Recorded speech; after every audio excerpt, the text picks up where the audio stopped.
চলো ফাইনালি সেই সময়টা এসেই গেল যখন আমি আকাশে পাখির মতো উঠতে পারবো। ইয়েস, আর তোমার ওরা আমি আমার ক্যামেরায় ক্যাপচার করব। কিন্তু মিস্টার মুক্ত পাখি, খোলা আকাশে এত দূরে উড়ে চলে যেও না যে কোথাও হারিয়ে যাও। ডোন্ট ওয়ারি ম্যাডাম, এমনিতেও রনি স্যার যদি আকাশে হারিয়েও যান তাহলেও মাটিতেই ফেরত আসতে হবে। ওড়ার আগেই তুমি আমাকে নিচে আসার কথা বলছো। চলো, হয়ে গেছি তৈরি। All the best.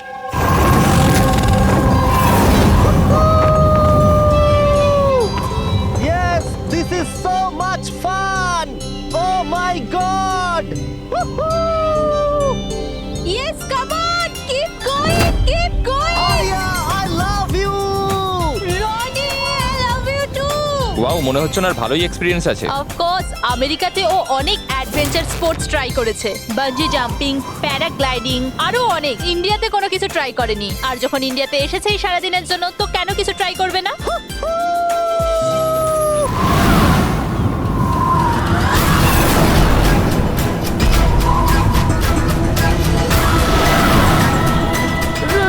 রনির কিছু হয়েছে। চল, রনির কিছু হয়েছে, দেখো।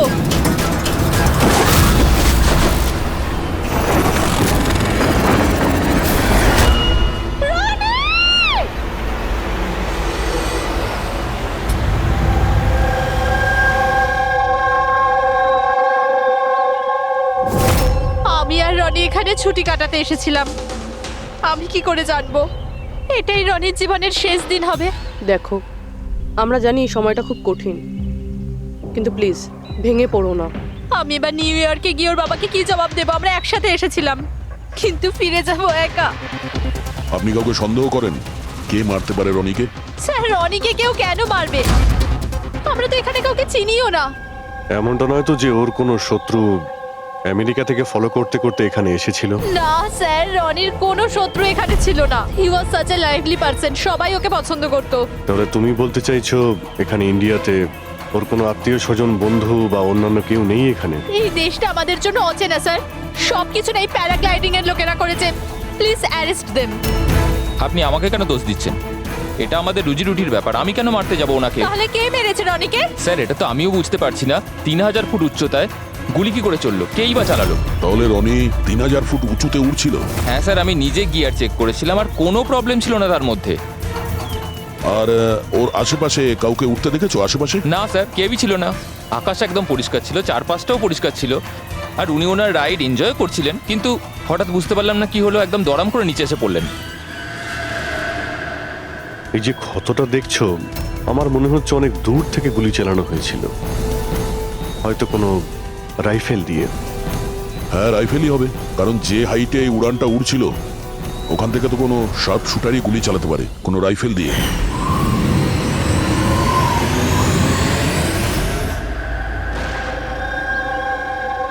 এখানে আশেপাশে কাউকে বন্দুক বা রাইফেল নিয়ে দেখেছিলে কাউকে? এখানে বন্দুক আনা অ্যালাউ নয় স্যার।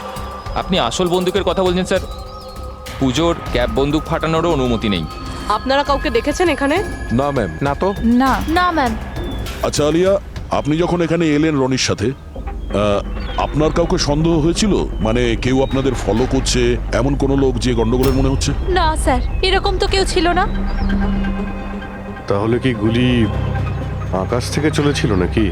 স্যার, আমি তো বললাম রনি স্যারের আশপাশে তো কেউই উড়ছিল না, তাহলে আকাশ থেকে গুলি চালালো কে? হ্যাঁ স্যার, আকাশে কেউ ছিল না। আপনি চাইলে এই ফুটেজগুলো চেক করতে পারেন। এখানে কেউ নেই ওর সাথে।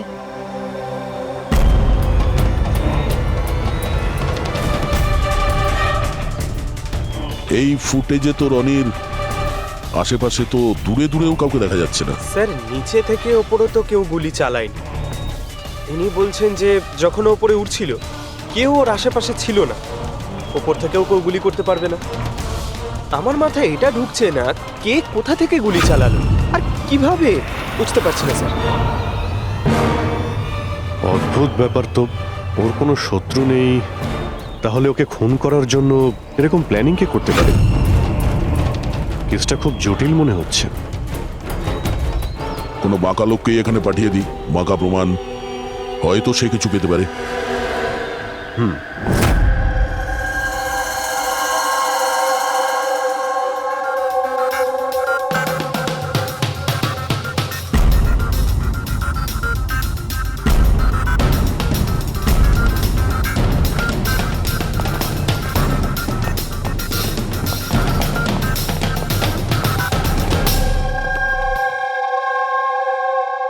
আরে বাহ, আজকে আপনারা দুজনে এমন ভাবে কাজে ডুবে আছেন যে মনে হচ্ছে যে অনেক প্রমাণ আমাদের হাতে দিয়ে আমাদেরকে পাঠাবেন এখান থেকে।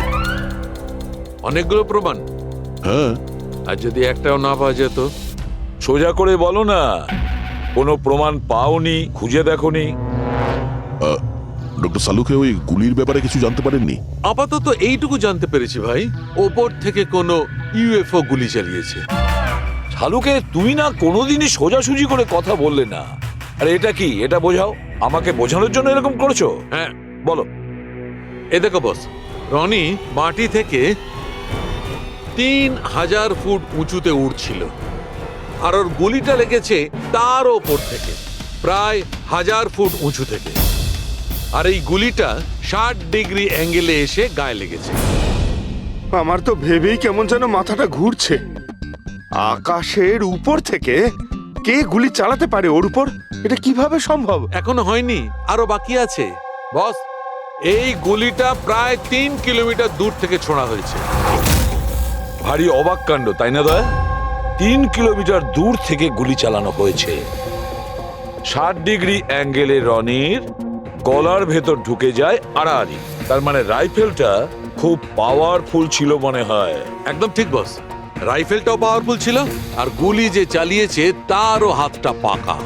এত উঁচুতে হাওয়া খুব জোরে প্রবাহিত হয়, আর টেম্পারেচারও কম বেশি হতে থাকে। তবুও লক্ষ্যটা মিস করেনি, একদম নির্ভুল পয়েন্টে গিয়ে লেগেছে। গুলি যে চালিয়েছিল খুব পাকা খেলোয়াড়, ডক্টর, সব শুটার। একদম। আর এইরকম শার্প শুটার সহজে তো পাওয়া যায় না যে এই কাজটা করে দেবে। কিন্তু স্যার, আমরা সমস্ত ভিডিও দেখেছি।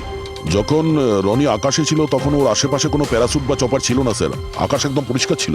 সেটাই তো বুঝতে পারছি না যে ওই কিলার কোথা থেকে গুলিটা চালিয়েছিল, অথচ আকাশটা পরিষ্কার ছিল।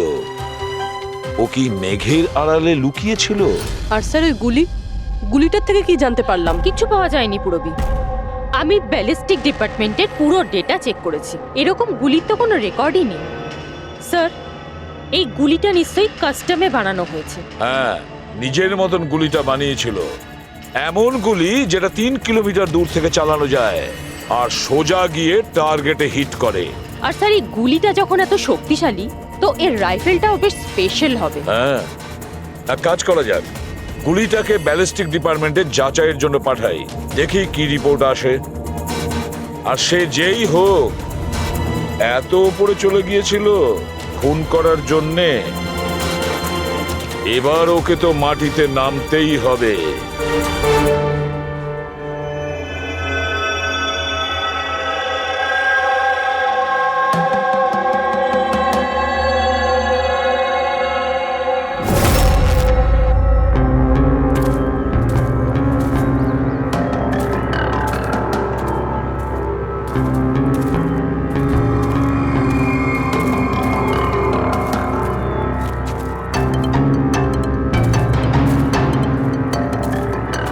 ব্রাদার, উই ক্যান ডু ইট।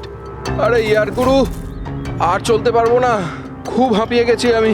ব্যাস নবীন, আর বেশি দূর নয়, 3000 ফিট চড়ে ফেলেছি, পাশেই আছে। We can do it, come on.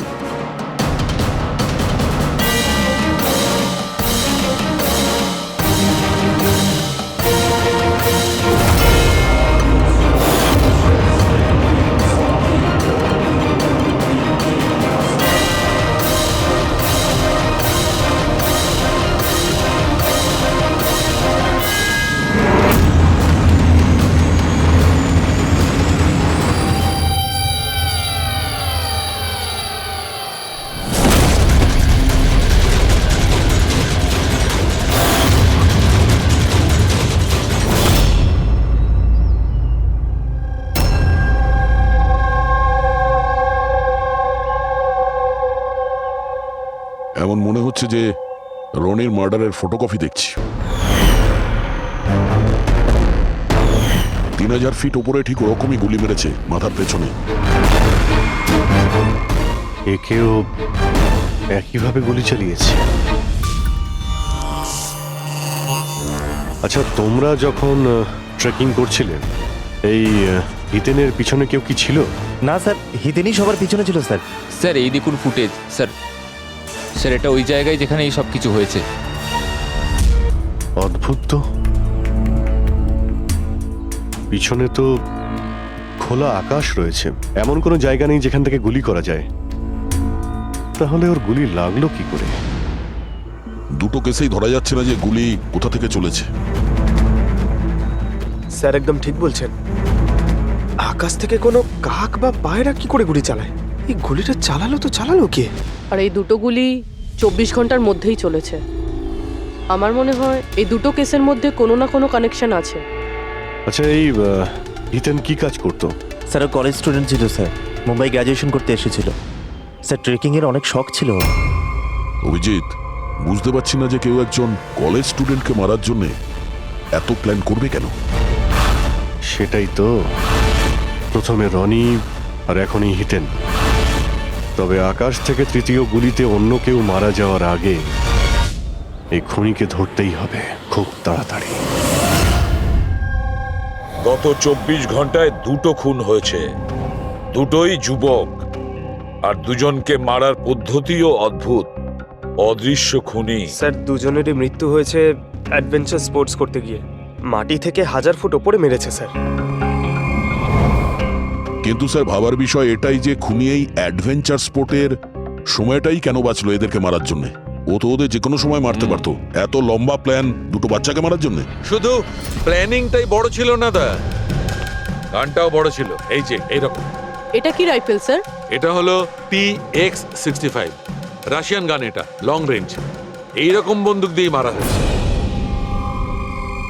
Doctor সালুকে, এই বন্দুকটা দিয়ে 3 কিলোমিটার দূরে টার্গেটে কি হিট করা যায়? হ্যাঁ ফ্রেডি, শুটিং রেঞ্জে আমি এটা ট্রাই করে দেখেছি। এর রেঞ্জ 3 কিলোমিটারের বেশি আছে। এরকম বন্দুক তো হয় মিলিটারিদের কাছে থাকবে, আর না হলে উগ্রপন্থীদের কাছে। ঠিক বলেছো বস। আর সেই জন্য আমার মনে হয় এটা শুধুমাত্র মার্ডারের ব্যাপার নয়, বড় ধরনের অপরাধ হতে চলেছে, লার্জ স্কেলে। স্যার, একটা কাজ করো, দিল্লিতে যাও আর ইন্টেলিজেন্স ব্যুরো থেকে খোঁজ নাও যে এরকম বন্দুক কাদের হাতে থাকতে পারে আর সেটা কিভাবে।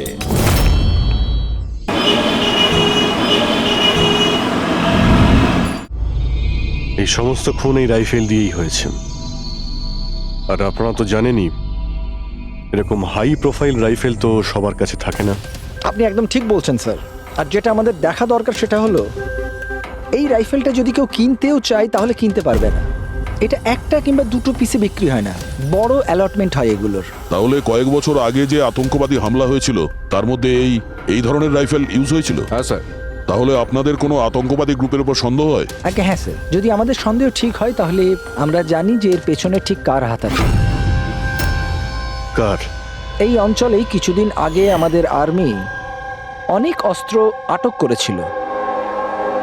ওই অস্ত্রের মধ্যে এই রাইফেলটাও ছিল। হ্যাঁ প্রতাপ স্যার, সমস্ত আতঙ্কবাদী মরে গেছে, ওদের মধ্যে একজন পালিয়ে গেছে, তবে আমরা সমস্ত হাতিয়ার আটকে নিয়েছি। ওয়েল ডান প্রতাপ। স্যার, আর যে টেররিস্টরা পালিয়ে গেছে তাদের সম্পর্কে সমস্ত পোস্টকে অ্যালার্ট করে দাও। তাহলে এই কাজ ওই আতঙ্কবাদীর হতে পারে যে পালিয়ে গিয়েছিল ওখান থেকে। হ্যাঁ স্যার। আর আমাদের ইনফরমেশন অনুযায়ী এই আতঙ্কবাদী গ্রুপ খুব বড় একটা কিছু করতে চলেছে। বোধহয় এটাই সেটা শুরু। এই দুটো অপরাধ সাধারণ কোনো খুন নয়, এটা নিশ্চয়ই কোনো বড় সড় ষড়যন্ত্র, কোনো দুষ্কৃতী আক্রমণ ঘটতে চলেছে। হ্যাঁ স্যার। আর এই খুনগুলোকে আটকানোর জন্য প্রথমে আমাদের আকাশ থেকে চলা গুলির রহস্য ভেদ করতে হবে স্যার। আর এই রহস্যের কিনারা করার জন্য সবার আগে আমাদের এটা জানতে হবে যে এই আতঙ্কবাদীরা রনি আর হিতেনের মতো সাধারণ লোকের হত্যা কেন করলো। আচ্ছা, এমন কি কমন আছে এই দুটো কেসে? স্যার, দুটো মার্ডারই আকাশে হয়, দুবারই গুলি উপর থেকে চালানো হয়েছে পুরো পাওয়ারফুল রাইফেল দিয়ে। এটা প্রফেশনাল শার্প শুটারের কাজ হবে। আর স্যার, এই দুটো কেসেই কোনো ভ্যান্টেজ পয়েন্ট নেই, আর এমন কোনো জায়গা নেই যেখানে বসে খুনি এই দুজনকেই গুলি করতে পারে। তেমন কোনো জায়গা ছিল না, তেমন কোনো জায়গা ছিল না। খুন করার এটাই মূল কারণ নয় তো? তাহলে স্যার আপনি বলতে চাইছেন যে খুনির কাছে বসে গুলি চালানোর কোনো জায়গা ছিল না, আর ও এটা শিওর হতে চেয়েছিল যে টার্গেট যেন কোনোভাবেই মিস না হয়, সেই জন্যই ও এদের উপরে প্র্যাকটিস করছিল। Exactly Abhijit, exactly. সে গুলি ছোড়ার প্র্যাকটিস করছিল। তার মানে স্যার ওর আসল টার্গেট অন্য কেউ। স্যার যদি কোনো ভ্যান্টেজ পয়েন্ট নাই থাকে তাহলে ও গুলি চালাচ্ছিল কোথা থেকে? পঙ্কজ, উত্তরটা তোমার প্রশ্নের মধ্যেই লুকিয়ে আছে। আচ্ছা এটা বলো, আমরা মানুষ ডানা ছাড়া আকাশে কিভাবে ওড়ে? স্যার এরোপ্লেন বা হেলিকপ্টারের মাধ্যমে। ব্যাস, তুমি তোমার উত্তর পেয়ে গেছো। কিন্তু স্যার ওখানে ওই ক্রাইম সিনে আকাশের ওপর কোনো চপার তো ছিলই না স্যার, না কোনো কেবল কার ছিল ওখানে। তাহলে অন্য কিছু থাকবে, অন্য কিছু থাকতে পারে। অভিজিৎ, ম্যাপটা বের করো।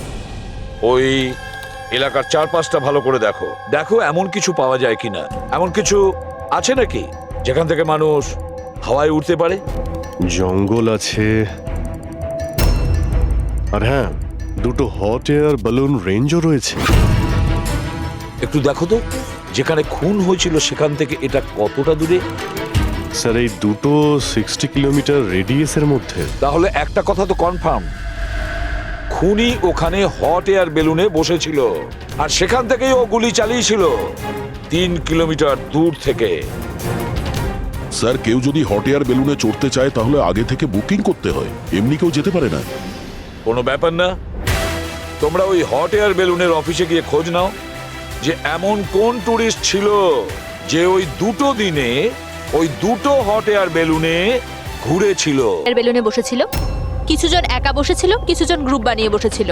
তোমার কি মনে আছে এদের মধ্যে কতজনের কাছে কোনো জিনিস বা ব্যাগ ছিল? বা কোনো সন্দেহজনক কাউকে দেখেছো? না, বদমাস তো কাউকে লাগছিল না, কিন্তু একজন বয়স্ক আন্টি ছিলেন, পিঠে একটা ব্যাকপ্যাক ছিল আর চোখে চশমা আর মাথায় টুপি পরেছিলেন। হ্যাঁ, আমরাও অবাক ছিলাম যে এই বয়সে এই সব ট্রাভেলিং এর ইচ্ছা। আর যখন ফটো তোলা হচ্ছিল উনি লজ্জা পাচ্ছিলেন আর নিজের মুখ লুকোচ্ছিলেন। রবি, এই বয়স্ক আন্টি শার্প শুটার শুনে একটু অদ্ভুত লাগছে না? হ্যাঁ স্যার, আমি এখানে পাইলট। 25শে ফেব্রুয়ারি স্যার সব মিলিয়ে আমি 6 জনকে এয়ার বেলুনে চাপিয়েছি স্যার, আর 2 জনকে দিনের স্যার। আচ্ছা, তাদের মধ্যে কেউ মানে গন্ডগোলের লোক মনে হয়েছিল, কিংবা যার কাছে কোনো জিনিসপত্র ছিল? স্যার এরকম তো কেউ ছিল না। হ্যাঁ, একজন বয়স্ক মানুষ ছিল, জানি না কারো বারবার চিৎকার করছিল।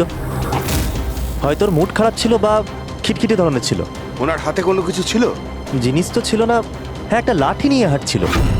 লাঠি নিয়ে হাঁটছিল?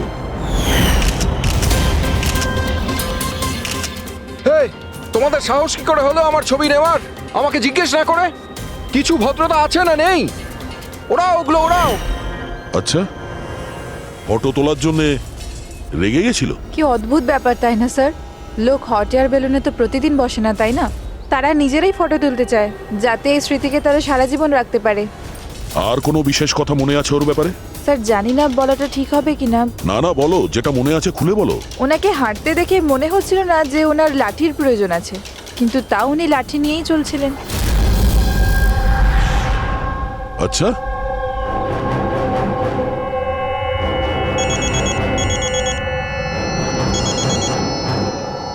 হ্যাঁ স্যার। কিছু জানতে পারলে?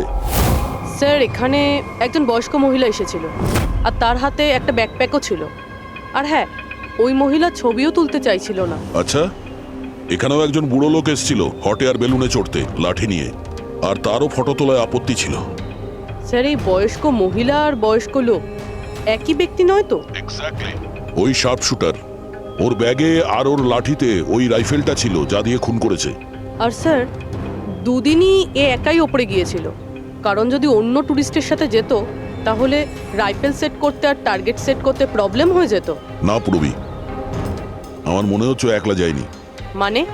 মানে ওই হট এয়ার বেলুন চালানো আর সঙ্গে এই রাইফেলটা চালানো, দুটো কাজ একসঙ্গে করা মুশকিল। ওই হট এয়ার বেলুনের পাইলটও ছিল সঙ্গে। মানে স্যার এই অপরাধে পাইলটও যুক্ত? একটা কাজ করো, ওই পাইলটটাকে ধরো তাড়াতাড়ি। ওই দিন ওই বয়স্ক মহিলাকে বেলুনে উপরে কে নিয়ে গিয়েছিল? পাইলট কে ছিল? সঞ্জীব ছিল। এই পালাবি না, দাঁড়া দাঁড়া দাঁড়া। না আমাকে মারতে পারবে না ওকে। লিভ।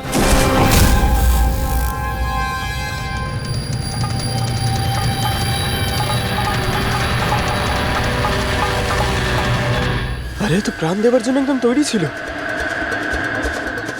এটা কোনো ছোটখাটো মার্ডার নয় পঙ্কজ, অনেক বড় মিশন। যদি তাড়াতাড়ি আটকানো না যায় তাহলে বড় সড় বিপদ হবে। আচ্ছা গীতা, 24শে ফেব্রুয়ারি যে লোকটা গ্রুপে যেতে চাইছিল না, একলা যেতে চাইছিল, ওর পাইলট কে ছিল? কে নিয়ে গেছিল? সোলো ট্রাভেলারকে তো দিনেশ নিয়ে গিয়েছিল। অদ্ভুত ব্যাপার দিনেশ, এতক্ষণ ধরে চুপ করে আছো, কিছু বলছো না কেন? তোমরা আমাকে ধরতেই পারবে না। এই,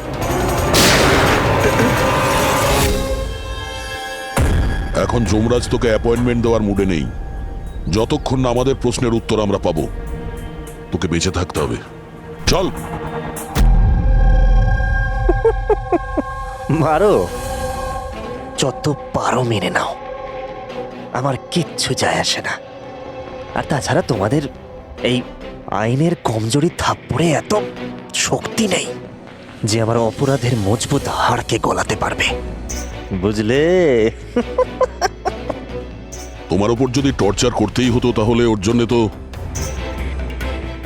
2 মিনিটের কাজ আমাদের কাছে। কিন্তু তারপর মনে পড়ে তোমার পরিবারের কথা,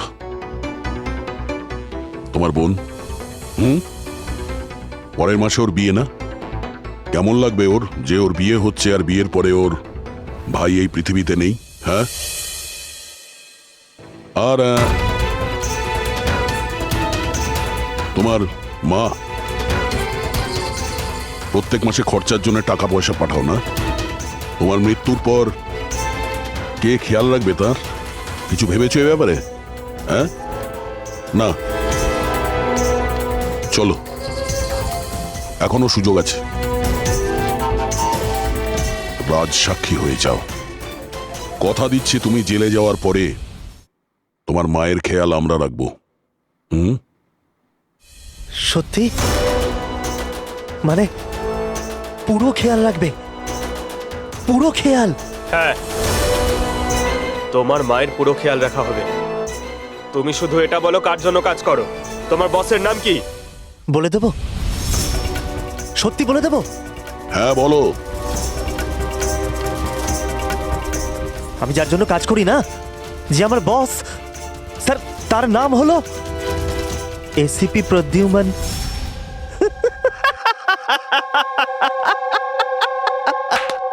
এসিপি প্রদ্যুম্ন, যাও ধরে নাও আর গ্রেফতার করে নাও তাকে। বলেছিলাম না আমি কিচ্ছু বলবো না, যা করার আছে করে নাও। সিআইডি কোথাকার। সিআইডি। বস, বস।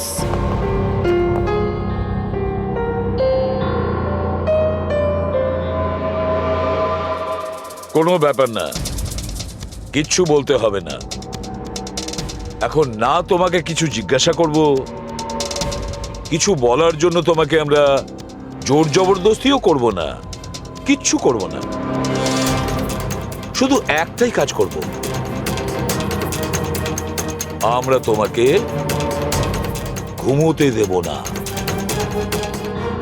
শুতে দেবেন না? এমনিতেও আমি জেগে থাকলেও আমি আপনাদের কিছুই বলবো না। কোনো প্রয়োজন নেই, কিচ্ছু বলো না, কিন্তু আমরা শুতে দেব না তোমাকে। ওকে ভাই দয়া, আমি এটা শুনেছিলাম যে মানুষ কোনো কিছু না খেয়ে অনেক দিন সার্ভাইভ করতে পারে, কিন্তু না ঘুমিয়ে। কত কষ্ট হবে এই বেচারার। তোর বাঁচাটা খুবই মুশকিল, আমি এসব দেখতে পারবো না।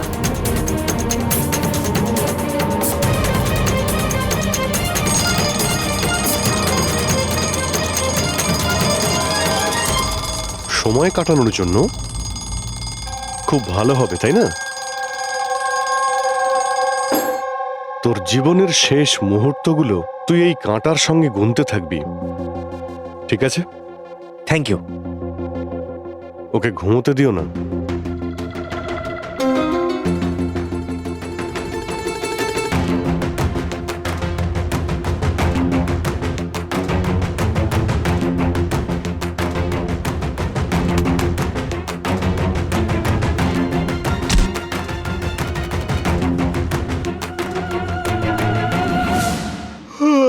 ফ্রেডি স্যার, আরে কোথায় আছেন আপনি?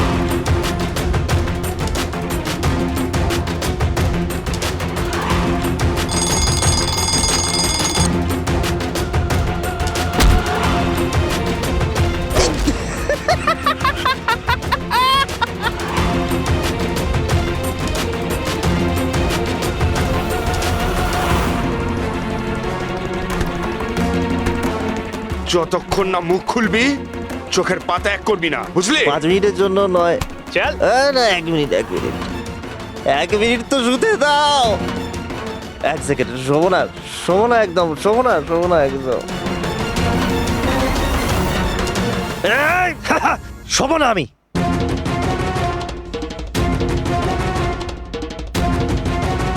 এবারও ভেঙে পড়বে।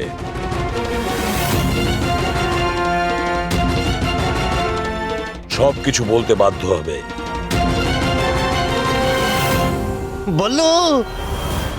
বললো তুই শুবি না, ওঠ।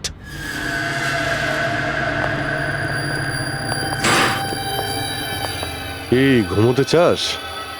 আর ওকে একটু ঘুমোতে দাও। কি প্রবলেম তোমাদের? ঠিক আছে, তোমাকে ঘুমোতে দেবো আমরা। আগে বলো যে তোমাদের গ্রুপের প্ল্যানটা কি? এই, বলছি, আমার নাম দীনেশ নয়,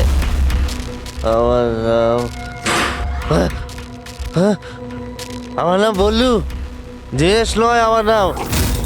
আর আমাকে স্পেশালি এই মিশনের জন্য তৈরি করা হয়েছিল। আর যে 2টো মার্ডার হয়েছিল না, ওটা প্র্যাকটিস ছিল। আমাদের আসল মিশন হলো ওকে মারা। আর ওই যে ওকে কি যেন নাম, স্টিভ মার্টিন। ওই শান্তির দূত যে সম্প্রতি ভারতবর্ষে এসেছে দেশে শান্তির বার্তা নিয়ে, যাতে সমগ্র বিশ্ব এই বার্তাকে সমর্থন করে, যাতে উগ্রপন্থীরা শেষ হয়। এসিবি, আমরা চাই না যে আতঙ্কবাদ কখনো শেষ হোক। আর স্টিভ মার্টিন তো মরবেই, তোমরা কিচ্ছু করতে পারবে না। আর আর যদি তোমরা বাঁচিয়েও নাও না, আমরা স্টিভ মার্টিনকে খতম করে দেবো একেবারে। আমাদের যে শার্প শুটার আছে না, একদম পাক্কা নিশানা তার। কোথায় মারবে ওকে আর কখন? বল। ও যখন কনফারেন্সে ভাষণ দেবে না, ওটাই সব থেকে সঠিক সময়। ওরাই সব থেকে সঠিক সময় হবে। ওই সময় ওর আশেপাশে কোনো সিকিউরিটি থাকবে না। আর যে কনফারেন্সটা আছে না, ওটা বিল্ডিংয়ের ছাদেতে হবে। তো ওই হট এয়ার বেলুনেতে আমাদের শার্প শুটার যাবে আর ওখানেই গুলি মারবে। কনফারেন্স ঘন্টাখানেকের মধ্যে শুরু হবে। এখন তাড়াতাড়ি ওখানে আমাদের পৌঁছতে হবে। আরে তোমরা যতই চেষ্টা করে নাও, বাঁচাতে পারবে না ওকে। আর হ্যাঁ, তোমরা যদি বাঁচিয়েও নাও না, তাহলে আমরা আবার প্ল্যান করব, দ্বিতীয়বার মারবো। কে মারবে? কিরকম দেখতে ও? আরে আমি ওর মুখ দেইনি এখনো পর্যন্ত। যখনই আসে ছদ্মবেশে আসে। তোমরা কি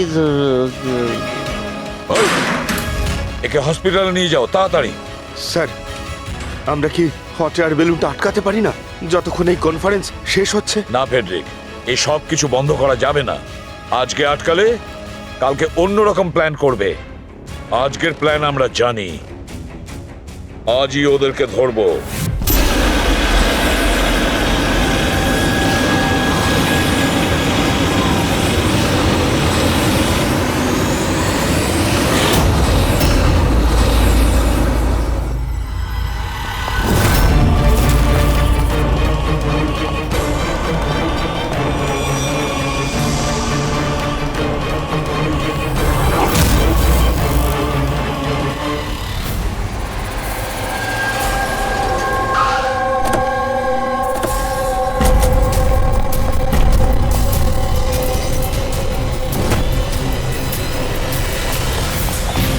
সিআইডি। মিস্টার স্টিভ মার্টিন কোথায়? ওপরে কনফারেন্স রুমে। ওর কাছে নিয়ে চলুন, আসুন। তাড়াতাড়ি তাড়াতাড়ি।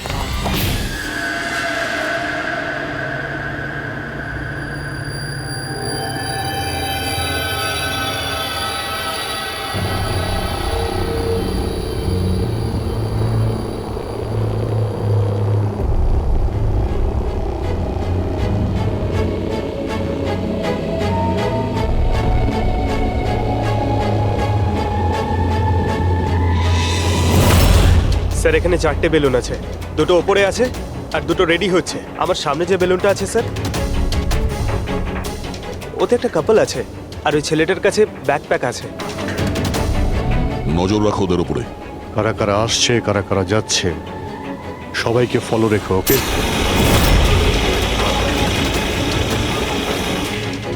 স্যার ওদের বেলুন টেক অফ করেছে। হ্যাঁ,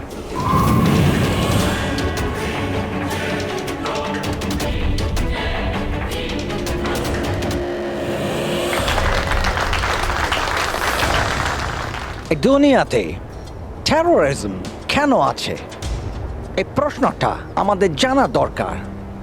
আর এই টেরোরিজম তখনই বন্ধ হবে যখন সব দেশ একসাথে ভাই ভাই হয়ে থাকবে। টেরোরিজমকে আমাদেরকে গোড়া থেকে উপরে ফেলতে হবে।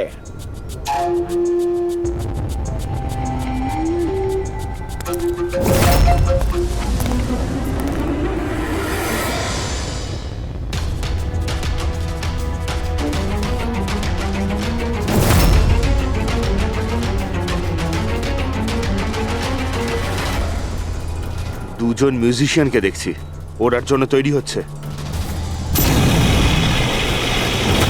ওদের হাতে গিটারের ব্যাগ আছে। এবার এটা বলা খুবই মুশকিল যে ভেতরে গিটার আছে নাকি গান।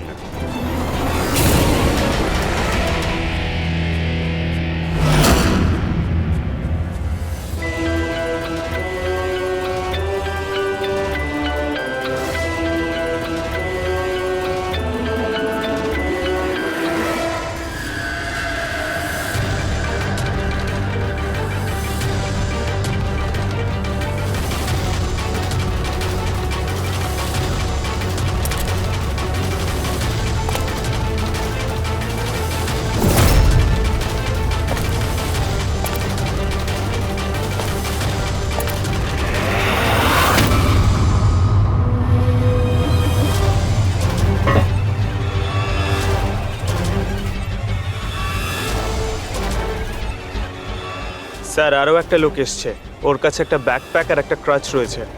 অপেক্ষা করা যাক।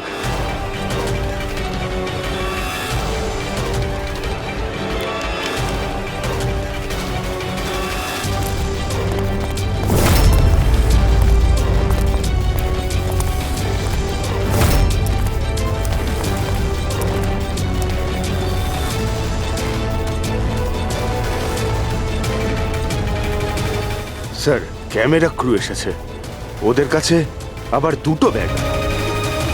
Camera crew?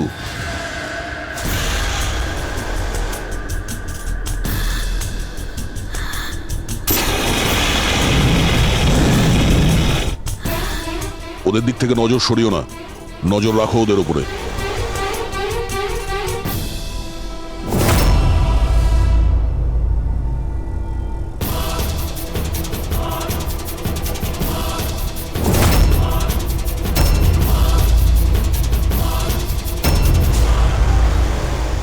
স্যার এখানে তো অনেক বেলুন উঠছে। সুইসাইড বম্বিং কি এটা? কেউ নিজের খুশিতে নিজের প্রাণ কি করে দিতে পারে? জীবন precious. Oh no, we need to respect এতগুলো বলুন, এর মধ্যে আমরা যেটা খুঁজছি সেটা কোনটা? মনে হচ্ছে ছদ্মবেশে এসছে, মুখ দেখে গন্ডগোলের মনে হচ্ছে।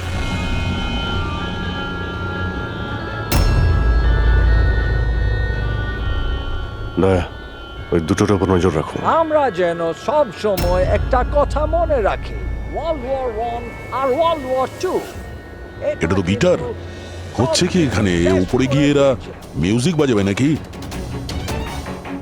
বাকি সমস্ত বেলুন তো চলে গেছে, একটাই আছে। মানে স্যার খুনি এই বেলুনের মধ্যেই রয়েছে? মানে স্যার উনি এই বেলুনের মধ্যেই রয়েছে? এরা তো নিজেদের জায়গা থেকে নড়ছে না। Camera crew. স্যার এ কোথায় গায়েব হয়ে গেল?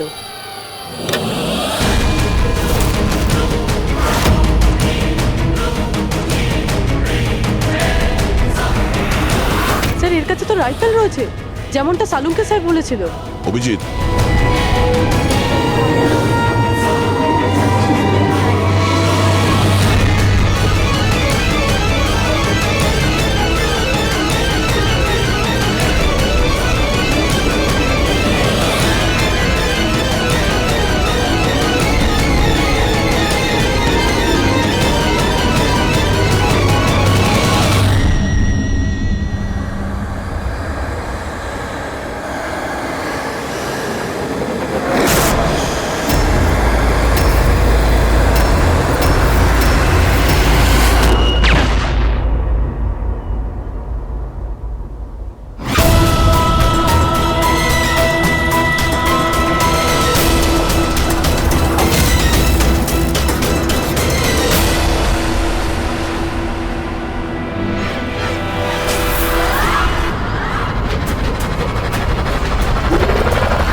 Mister Steve, your life in danger. আপনার জীবনের সংশয় আছে।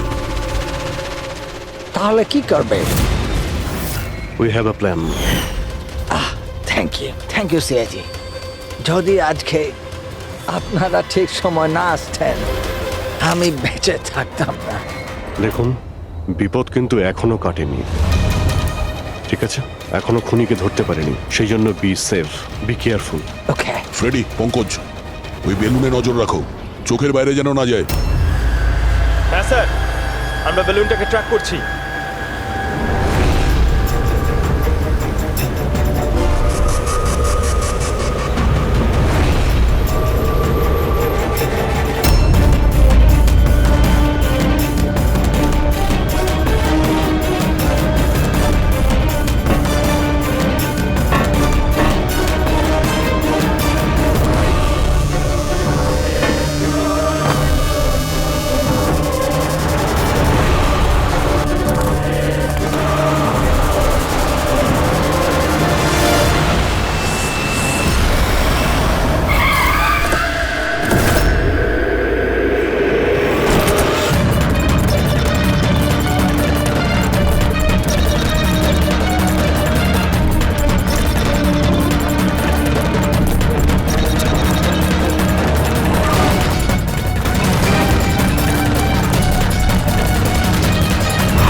হ্যাঁ পুরবি, গুড জব, কংগ্রাটস। ওরা ধরা পড়েছে মিস্টার অভিজিৎ? হ্যাঁ, খুনি ধরা পড়ে গেছে। Yes, well done. সিআইডি অনেক বছর ধরে এই দেশের সেবা করে চলেছে, আর আজকে আরেকবার আপনারা একটা ভয়ঙ্কর টেররিস্টকে ধরেছেন। আজ আমরা একজনকে ধরেছি, এরপরে পুরো গ্রুপটাকে ধরে ফেলবো। Mister Steve, we are very proud of you. এই সমাজে আপনার মতো মানুষদেরই দরকার, যারা আপনার মতো সাহসী আর সৎ।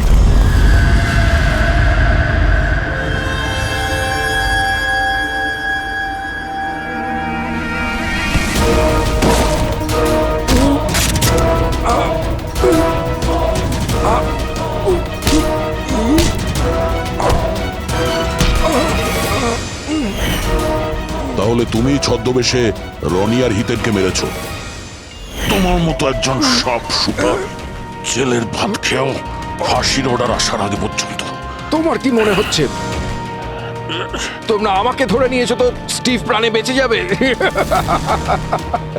কখনো নয়। আমাদের ক্ষমতা এত বেশি যে তোমাদের আইন এটা খুঁজতে খুঁজতে হাঁপিয়ে যাবে, কিন্তু আমরা শেষ হব না। শেষ হবে তোমাদের এই দেশ। শোন ছারপোকা, আমাদের দেশের উপর অনেকে খারাপ নজর দিয়েছে, আবার চলেও গেছে। জানিস আমাদের দেশ কত বছর স্বাধীন হয়েছে? ৭৪ বছর। আর এই ৭৪ বছরে আমাদের দেশের জওয়ানরা জানি না কত আতঙ্কবাদীকে মেরেছে। আজ তোর পালা, কাল তোর সঙ্গীদের পালা। আমাদের দেশ থাকবে, খুব ভালোভাবেই থাকবে। আর এই দেশ থেকে যদি কোনো জিনিস চলে যায় সেটা হলো আতঙ্কবাদ, বুঝেছিস? আতঙ্কবাদ।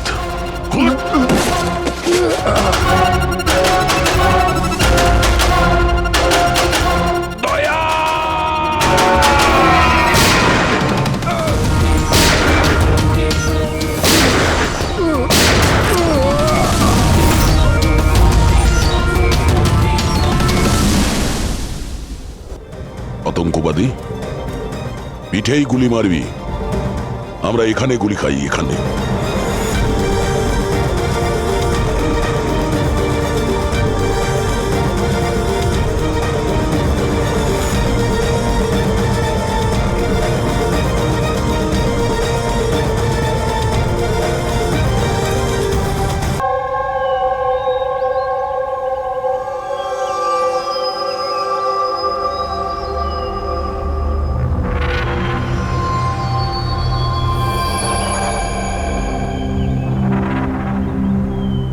চলো, ফাইনালি সেই সময়টা এসেই গেল যখন আমি আকাশে পাখির মতো উঠতে পারবো। ইয়েস, আর তোমার ওরা আমি আমার ক্যামেরায় ক্যাপচার করব। কিন্তু মিস্টার মুক্ত পাখি, খোলা আকাশে এত দূরে উড়ে চলে যেও না যে কোথাও হারিয়ে যাও। Don't worry madam. আর এমনিতেও রনি স্যার যদি আকাশে হারিয়েও যান, ওনাকে মাটিতেই ফেরত আসতে হবে। ওরার আগেই তুমি আমাকে নিচে আসার কথা বলছো। চলো, হয়ে গেছি তৈরি। All the best.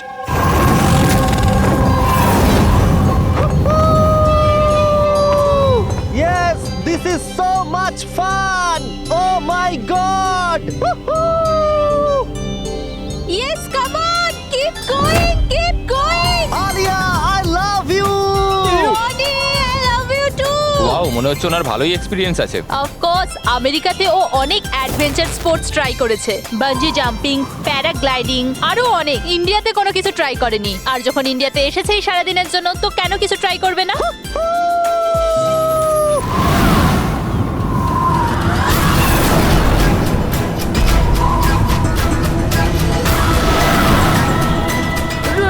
রনির কিছু হয়েছে। চল, রনির কিছু হয়েছে, দেখো।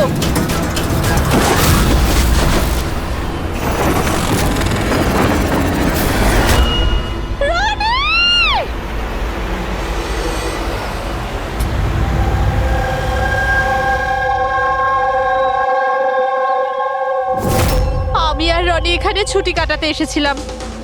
আমি কি করে জানবো এটাই রনির জীবনের শেষ দিন হবে? দেখো, আমরা জানি এই সময়টা খুব কঠিন, কিন্তু প্লিজ ভেঙে পড়ো না। আমি এবার নিউ ইয়র্কে গিয়ে ওর বাবাকে কি জবাব দেবো? আমরা একসাথে এসেছিলাম, কিন্তু ফিরে যাবো একা। আপনি কাউকে সন্দেহ করেন? কে মারতে পারে রনিকে? স্যার, রনিকে কেউ কেন মারবে? আমরা তো এখানে কাউকে চিনিও না। এমনটা নয় তো যে ওর কোনো শত্রু আমেরিকা থেকে ফলো করতে করতে এখানে এসেছিল? না স্যার, রনির কোনো শত্রু এখানে ছিল না। He was such a lively person, সবাই ওকে পছন্দ করতো। তাহলে তুমি বলতে চাইছো এখানে ইন্ডিয়াতে ওর কোনো আত্মীয় স্বজন, বন্ধু বা অন্যান্য কেউ নেই এখানে? এই দেশটা আমাদের জন্য অচেনা স্যার। সবকিছু এই প্যারাগ্লাইডিং এর লোকেরা করেছে। Please arrest them.